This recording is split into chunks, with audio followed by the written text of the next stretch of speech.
அழிந்து வரும் இந்திய கலாச்சார வாழ்வியல் பகுதி 4. படுக்கையிலிருந்து எழுந்து எழுந்து செல்வதற்கு முன்பாக இந்த இரு கைகளையும் இப்படியே உரசி மூஞ்சியில வச்சு அந்த கையை இப்படி பாக்குற மாதிரி நம்ம அப்பாக்களோ அல்லது தாத்தாக்களோ செய்யறத நம்ம கிராமத்துல கூட பாத்திருக்கீங்களா இல்லையா?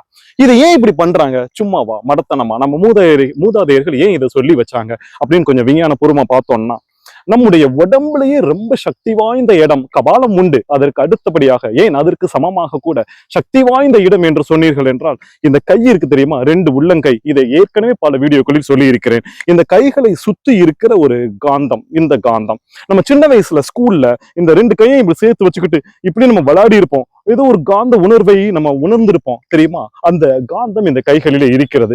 அந்த கைகளை நம்ம மூஞ்சி பக்கத்துல ஒருபோதும் கொண்டு போவதே இல்லை. மூஞ்சி கழுவும் போது வேணா கொண்டுட்டு போலாம். அந்த கைகளை இந்த மூஞ்சி பக்கத்துல வைக்க வைக்க மூஞ்சியில அந்த கரண்ட் போய் சேரும். நம்முடைய எண்ணங்கள் தான் இங்க கரண்டாக வந்து நிக்கிறது. அதனாலதான் ஆசீர்வாதம் பண்றோம், மத்தவங்களை தொடுறோம். அந்த மூஞ்சியில நம்ம தொடுவதே இல்லை. காலையில எழுந்தவுடன் பீடையாக இருக்கிற அந்த மூஞ்சியில என்ன பண்ணணும்னா, ஏற்கனவே நம்ம கைகள்ல வந்துட்டு காந்தம் இருக்குது. அதை நல்லா ஒரு 60 செகண்டுக்கு அந்த கையை நல்லா உரசணும்.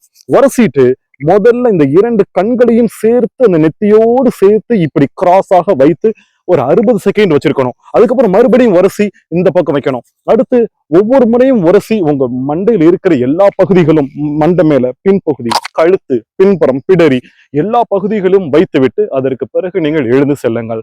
இது உங்களுக்கு என்ன பலனை கொடுக்கும் என்றால், உங்களுடைய முகத்தில் இருக்கிற பீடை எல்லாம் போயிட்டு பிரகாசமாக மாற்றிவிடும். இதே ஷார்ட்ஸ்ல நான் இன்னொரு விஷயத்த சொல்லிடுறேன். இந்த நெத்தி பொட்டு இருக்கு தெரியுமா, திலகம் விடுவது ஏன் என்று நம்முடைய கலாச்சாரத்தில் சொல்லி வைத்திருக்கிறாங்க. பொட்டெல்லாம் வைக்கிறதே கிடையாது. இப்ப எல்லாமே ஸ்டிக்கர் போட்டு வைக்கிறோம். குங்குமத்தை அதுவும் இந்த மோதிர விரல்ல தொட்டு, இதுக்கெல்லாம் டீட்டெயில விஞ்ஞான காரணம் சொல்லணும்னா பெரிய வீடியோல பேசிக்கலாம். இந்த மோதிர விரல ஏன் தொடணும் அப்படின்னு, இந்த மோதிர விரல்ல திலகத்தை தொட்டு இந்த நெத்தி பொட்டுல இப்படி வச்சு இப்படி அழுத்தி பொட்டு வைப்பாங்க.